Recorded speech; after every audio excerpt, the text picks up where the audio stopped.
what's the ethnic penalty? Right. And how does it mix with immigration or immigrants? well, and how does it compare to gender inequality? Okay. Because that's a It's conversation we've had all before. the same processes Right. here. Okay. So you got to remember, whether or not you're an immigrant or you're a female or you're visible ethnic minority, to get a job requires you having hard skills. But to actually, be the top candidate, it has to be this idea that I can trust you. So the way it works is, if I'm the employer, I'm trying to hire someone.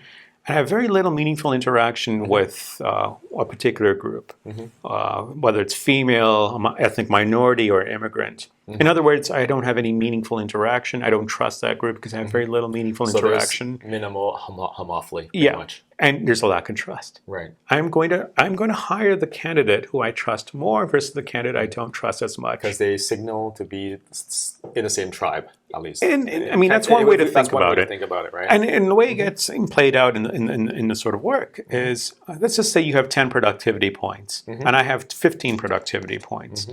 And suggests you're going to an employer who has, in his entire life, been around someone like you, so he trusts you more. Neo-classical economists. Someone like me, meaning your background, male, Asian, yes, and my age, and your age, and socioeconomic status, socioeconomic status, as well as born in Canada, right? So stuff like micro stuff like accent, mannerisms, and being able to talk about Dawson's Creek or whatever. Exactly. Right. And you find that employer is more likely to hire you, even though you're less productive than I am. That happens over and over again, and it's something that economists were baffled by until sociologists entered the conversation. Because economists would say, you hire me, I'm more productive. And you're losing money by not hiring me. Right. But what they don't understand, what economists took a long time to actually figure out with sociological research, was people want to work with people they trust with. They're willing to take that productivity hit to work with people they enjoy working with.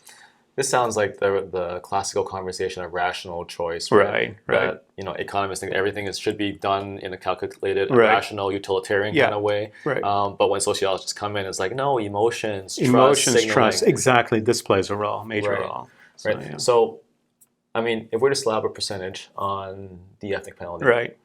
How much are ethnic minorities being paid less? So, for every dollar a non-minority earns, a minority would earn 75 to 80 cents. 75 to 80 cents. Yeah. Right. And how about the gender inequality? A very similar ratio. Right. Fair. So what if you're a double whammy? You're a minority and a female. Yeah. It doesn't give you a double penalty to the point. So it's still 75 cents. You're not down all the way to 50 cents. No, you're not down. So you're still being penalized though, dramatically. Right. Yeah. And is this is this a North American thing? This is global. It's global. So you got to remember, I've been doing this work in China. I've been doing this work in Australia, the UK, in Canada, the US. It's a similar process, right? It's not a Western concept. It's also in Asia. So it's not like white power in America. It's more like majority versus minority. Right. Those who are trusted the most are going to get the best paying jobs. Now I want to give you a little push on that, right? Sure. In China, for example, or like at least in Hong Kong, because that's where my background is. In Hong Kong, during the 90s or 80s and 90s, white people had it pretty good, right? They had preferential treatment. Right. So how, I don't see this, so would this apply writ large, or got to be contextualized? No, it's still the same concept though, because so let's just take it into the greater China context. Han Chinese, they have the best wages relative to the ethnic minorities. We see the same case in Hong Kong. So native-born Hong Kong people tend to have higher wages than non-native-born Hong Kong people. Oh, so if people came in from China, even if they come in from Shenzhen and they speak with So there's always exceptions, of course. And the exceptions is if you have a group that's there already that has high wages, they're more likely to hire their own group. And that's how you see a variation there. But for the most part, you're hiring people who you trust. So if Cantonese people have the best jobs, highest status jobs, highest wages, they're more likely to trust people who they're interacting with in a more meaningful way. So in the case of Canada then, for example, if in Toronto, most of the Fortune 500 companies here are run by white male, then they would naturally be inclined towards hiring So it's not that true? necessarily. I mean, it's not that simple. You gotta figure out who do they trust. So I grew up with Italians, for instance. Okay. And by virtue of that, I was hanging around a lot of Italians, and I trust Italians more than I trust non-Italians. So the trust actually, let's just say there's a default level of trust. It happens in childhood.